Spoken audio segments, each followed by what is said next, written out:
ಕಳೆದ 7 ತಿಂಗಳಲ್ಲಿ ಭಾರತದ ವಿವಿಧ ರಾಜ್ಯಗಳ 25 ಪುರುಷರನ್ನ ಮದುವೆಯಾದಂಥ ಚಾಲಾಕಿ ಮಹಿಳೆಯನ್ನ ರಾಜಸ್ಥಾನ ಪೊಲೀಸರು ಬಂಧಿಸಿದ್ದಾರೆ. ಬಂಧಿತಳನ್ನ ಮಧ್ಯಪ್ರದೇಶದ ಭೋಪಾಲ್ ಮೂಲದ ಅನುರಾಧ ಅಂತ ಗುರುತಿಸಲಾಗಿದೆ. ಅನುರಾಧ ಉತ್ತರ ಪ್ರದೇಶದ ಮಹಾರಾಜಗಂಜ್ನಲ್ಲಿರುವಂತಹ ಆಸ್ಪತ್ರೆಯಲ್ಲಿ ಕೆಲಸ ಮಾಡ್ತಾ ಇದ್ಲು.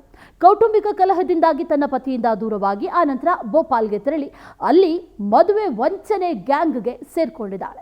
ಮದುವೆ ಮಾಡಿಕೊಂಡ ಬಳಿಕ ವರನ ಮನೆಯಿಂದ ಹಣ ಮತ್ತು ಚಿನ್ನವನ್ನ ಕದ್ದು ಓಡ್ ಹೋಗೋದೇ ಈಕೆಯ ಪ್ಲಾನ್ ಆಗಿತ್ತು. ಮದುವೆ ಆಗೋದಕ್ಕೆ ಯಾರಿಗೂ ಹುಡುಗಿ ಸಿಗಲ್ವೋ, ತುಂಬಾ ಹತಾಶರಾಗಿರ್ತಾರೋ ಅಂತ ಯುವಕರನ್ನೇ ಆಕೆ ಟಾರ್ಗೆಟ್ ಮಾಡ್ಕೊಂಡಿದ್ಲು. ಆ ಬಳಿಕ ಅವರನ್ನ ನಂಬಿಸಿ ಮದುವೆ ಆಗ್ತಾ ಇದ್ಲು. ಈ ಮದುವೆ ದೋಖಾದಲ್ಲಿ ಅನುರಾಧ ಎಕ್ಸ್ಪರ್ಟ್ ಆಗಿದ್ಲು ಅಂತ ಪೊಲೀಸರು ಹೇಳಿದ್ದಾರೆ.